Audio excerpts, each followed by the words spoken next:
आपका उज्जवल क्लासेज में।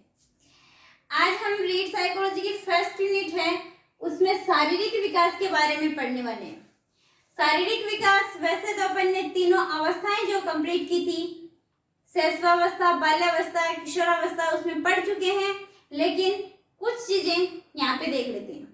तो शारीरिक विकास में यदि देखें तो सबसे पहले शारीरिक विकास का चक्र आता है। शारीरिक विकास के 4 चक्र चलते हैं। पहला चक्र जो कि 0 से 3 वर्ष तक होता है, दूसरा 3 से 12, तीसरा 12 से 15 और चौथा है 16 से 18 वर्ष तक का। अब इसमें से डायरेक्ट क्वेश्चन नहीं पूछा जाता। क्वेश्चन कैसे पूछा जाता है वो भी देखेगा, पर पहले देखना 0 से 3 वर्ष तक शैशवावस्था है, विकास कैसे होगा? तीव्र गति से होगा। फिर 3 से 12 वर्ष तक मंद गति से होता है। 12 से 15 वर्ष की जो ये वापस कौन सी आ जाती है? किशोरावस्था। और इस अवस्था में पुनः तीव्र गति से शुरू हो जाता है। और फिर 16 से 18 वर्ष की जो उम्र है, इसमें विकास पुनः मंद गति से होता है। लड़कियों का विकास जो है वो 16 वर्ष की उम्र में लगभग कंप्लीट हो जाता है, शारीरिक विकास, और लड़कों का 18 वर्ष की उम्र तक। अब क्वेश्चन क्या पूछ लिया जाता है कि शारीरिक विकास की सबसे तीव्रतम काल है, यानी तीव्र विकास कौन से काल में होता है? और ऑप्शन दे दिया, जैसे मान लीजिए 0 से 3, 3 से 6। अब ये दो ही ऑप्शन देख लीजिए एक बार। अब इन दोनों में पूछ लिया, शैशवावस्था को कवर कर रहे हैं दोनों ही, तो शैशवावस्था है। शैशवावस्था में भी इसमें जाइए आप, इसमें जाओगे तो 0 से 3 तीव्र गति से है, तो इसमें तीव्र गति से होगा। 3 से 12 तो इसमें आ रहा है ना, 3 से 6, तो ये तो मंद गति से है, तो किसमें होगा? 0 से 3 वर्ष की उम्र में। इस टाइप के क्वेश्चन के लिए ये वाला फॉर्मेट याद रखेंगे। फिर है हरलोक जो है, श्रीमती हरलोक ने कहा है कि विकास नियमित नहीं होता, लयात्मक होता है, यानी कभी तीव्र कभी मंद, तीव्र मंद, यानी विकास क्या होता है? लयात्मक होता है, नियमित नहीं होता। और श्रीमती हरलोक ने एक बात और भी कही है कि मस्तिष्क का विकास की प्रक्रिया जो है वो 8 वर्ष की आयु तक तेज गति से चलती है, यानी मस्तिष्क का विकास जो है वो 8 वर्ष की आयु तक तीव्र गति से होता है, फिर मंद हो जाता है। अब देखिए शारीरिक विकास को पढ़ेंगे, और इसमें शारीरिक विकास जो है वो 2 पक्षों में डिवाइड किया है हमने। 2 पक्ष हैं इसके, कौन से? एक तो अंगों का विकास और दूसरा मांसपेशियों का विकास। ध्यान में रखना, पहला अंगों का विकास जिसे अंगीय विकास भी बोलते हैं, दूसरा है मांसपेशियों का विकास, जिसके लिए आप पूछते हैं कि गत्यात्मक विकास क्या होता है, गामक विकास क्या होता है, तो यही है मांसपेशियों का विकास जो है, इसी को ही बोलते हैं क्रियात्मक विकास या गत्यात्मक विकास या गामक विकास, या फिर जिसको क्या बोलते हैं? Motor skill. तो सबसे पहले देखिए अंगों का विकास या अंगीय विकास। इसमें सबसे पहले यदि लंबाई की बात करें तो जन्म के समय लंबाई होती है 19 से 20 इंच, और शैशवावस्था में लंबाई तीव्र गति से बढ़ेगी, बाल्यावस्था में फिर से धीमी गति से, और किशोरावस्था में फिर से तीव्र गति से बढ़ेगी। और यदि लड़के लड़कियों की बात करें तो शैशवावस्था में लड़के की लंबाई ज्यादा होगी, बाल्यावस्था में दोनों की लगभग बराबर होती है, और यदि ज्यादा होगी तो किसकी होगी? लड़की की। और किशोरावस्था में फिर से किसकी लंबाई ज्यादा होगी? लड़के की लंबाई ज्यादा होगी। वजन या भार की बात करें तो जन्म के समय जो भार है वो 7 या 8 पौंड होता है। कितना होता है? 7 या 8 पौंड होता है। वही प्रक्रिया रहेगी जो वजन लंबाई की रहती है। शैशवावस्था में लड़के का वजन ज्यादा होगा, बाल्यावस्था में या तो बराबर होगा, और यदि किसी का ज्यादा होगा तो वो है लड़की का वजन, और किशोरावस्था में फिर से लड़के का वजन ज्यादा होगा। और यदि खाना की बात आ जाए कि खाना ज्यादा कौन खाता है, तो इसमें जाहिर सी बात है खाना ज्यादा लड़का खाता है। क्यों?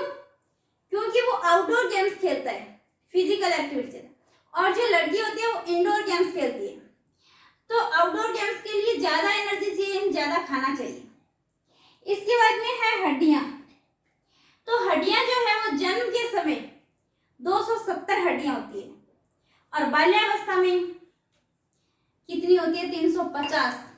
हालांकि इस बात को साइंस स्वीकार नहीं करता और ये सही भी नहीं है, लेकिन साइकोलॉजी कहती है कि बाल्यावस्था में हड्डियों की संख्या 350 होती है, जो कि अधिकतम होती है, और किशोरावस्था में फिर से अस्थिकरण होता है, हड्डियां जुड़ जाती है और इस वजह से जुड़ करके वापस कम हो जाती है, कितनी 206 हड्डियां हो जाती है।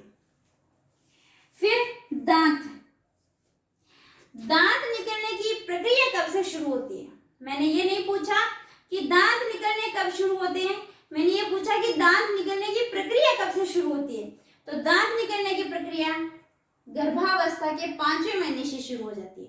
हालांकि जन्म के समय कोई दांत नहीं होता, लेकिन जन्म से पहले ही दांत निकलने की प्रक्रिया शुरू हो जाती है और जन्म के 5 या 6 महीने में दांत निकलने शुरू होते हैं।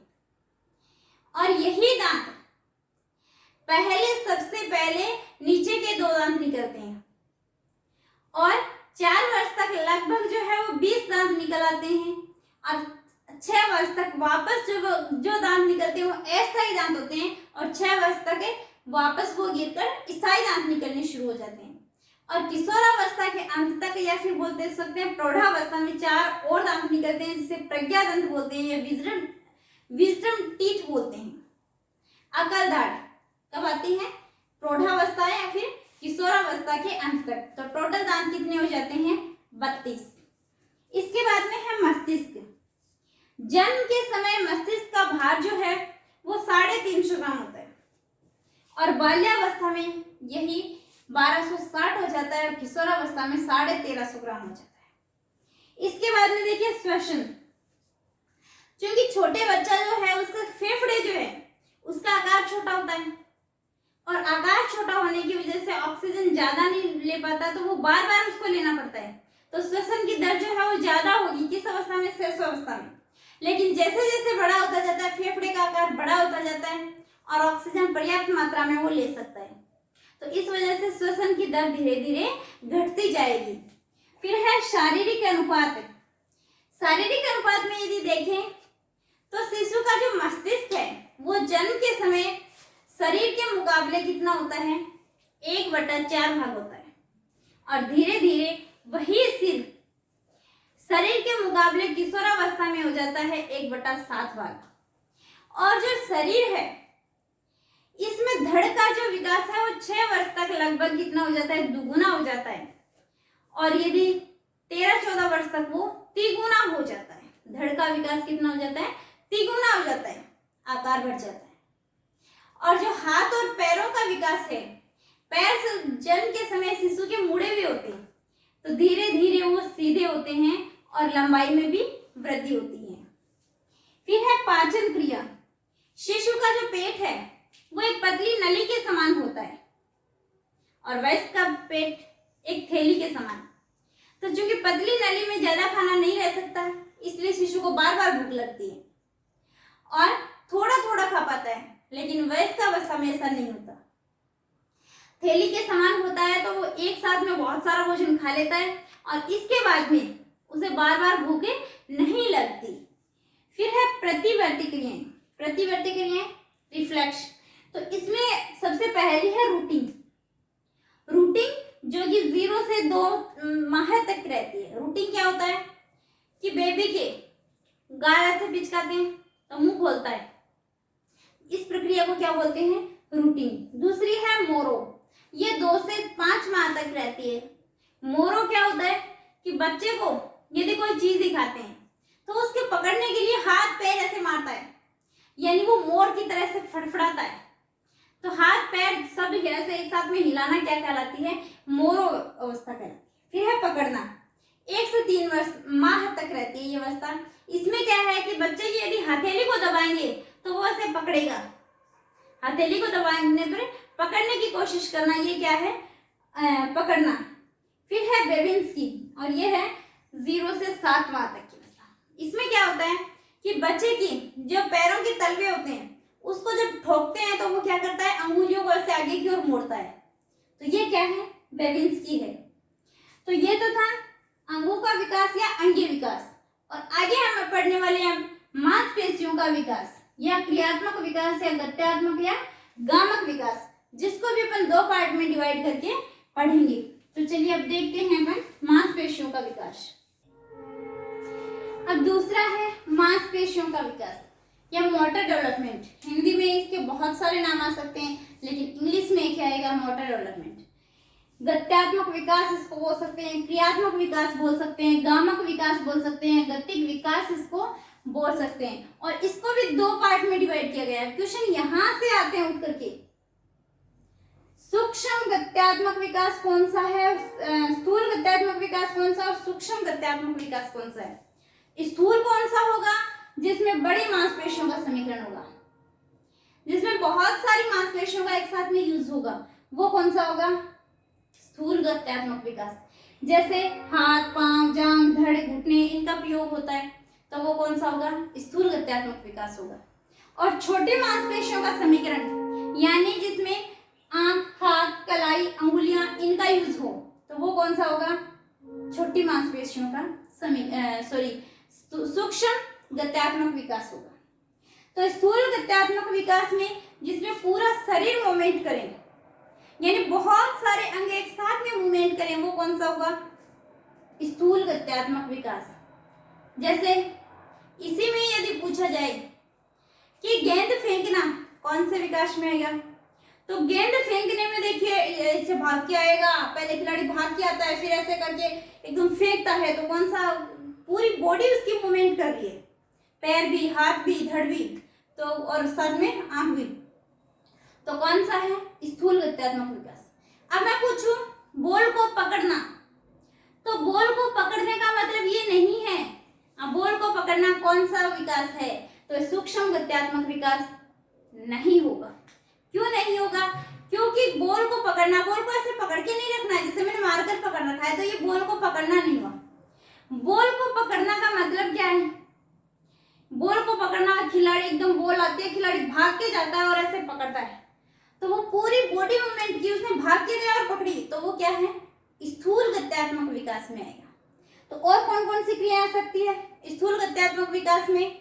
जैसे लुढ़कना, खिसकना या रेंगना, घुटनों के बल चलना, या फिर खड़ा होना, चलना, दौड़ना, उछलना, कूदना, तैरना, सीढ़ियों पर चढ़ना, नृत्य करना, ट्राइसाइकिल चलाना, गेंद फेंकना, गेंद पकड़ना, ये सारे किसमें आएंगे? स्थूल गत्यात्मक विकास के एग्जाम्पल हैं। ऐसे सूक्ष्म गत्यात्मक विकास में देखें तो भोजन करना, भोजन करने में बस कोई बॉडी, पूरी बॉडी मूवमेंट नहीं कर रही है, तो कौन सा होगा? सूक्ष्म गत्यात्मक विकास। वस्त्र पहनना, यस, खड़े खड़े पहनना है, कोई उछलना कूदना थोड़ी ना है, तो कौन सा होगा? सूक्ष्म गत्यात्मक विकास। खिलौनों का प्रयोग या ब्लॉक बिल्डिंग बनाना, बच्चा बैठा है, आंख का, अंगुलियों का उपयोग कर करके वो क्या है? बिल्डिंग बना रहा है, कोई दिक्कत नहीं। कौन सा विकास है? सूक्ष्म गत्यात्मक विकास है। खिलौनों का प्रयोग, खिलौने से खेल रहा है, बैठा बैठा खेल रहा है, कौन से अंग मूवमेंट कर रहे हैं? आंख और हाथ, तो ये तो आंख और हाथ तो इसमें ही है, सूक्ष्म गत्यात्मक विकास है। लिखना, लिखने में क्या है? हाथ यूज हो रहा है और आंखें यूज हो रही है। कंघी करना, मंजन करना, स्नान करना, जूते मोजे पहनना, कमीज के बटन बंद करना, पेपर को फाड़ना, काटना, चिपकाना, ये सब किसमें आएंगे? सूक्ष्म गत्यात्मक विकास में। सुई में धागा पिरोना, उसमें भी कौन सा है? सूक्ष्म गत्यात्मक विकास। जूते की लेस बांधना, जूते की लेस बांधनी है तो सिर्फ हाथों का और आंखों का प्रयोग हो रहा है, तो वो भी कौन सा है? सूक्ष्म गत्यात्मक विकास। तो क्वेश्चन यहां से उठ करके आते हैं कि कौन सा विकास है। तो आज अपना शारीरिक विकास जो है ये कंप्लीट हो चुका है। आगे अपन देखेंगे सामाजिक सांस्कृतिक विकास जो भी है, आगे मानसिक विकास है। तो यहाँ तक यदि आपको अच्छा लगा है, समझ में आया है, तो लाइक करना, शेयर करना और कमेंट जरूर करना। और यदि वीडियो पे इस चैनल पे नए हो तो चैनल को सब्सक्राइब करना। थैंक यू फ्रेंड्स, मिलते हैं नेक्स्ट वीडियो में।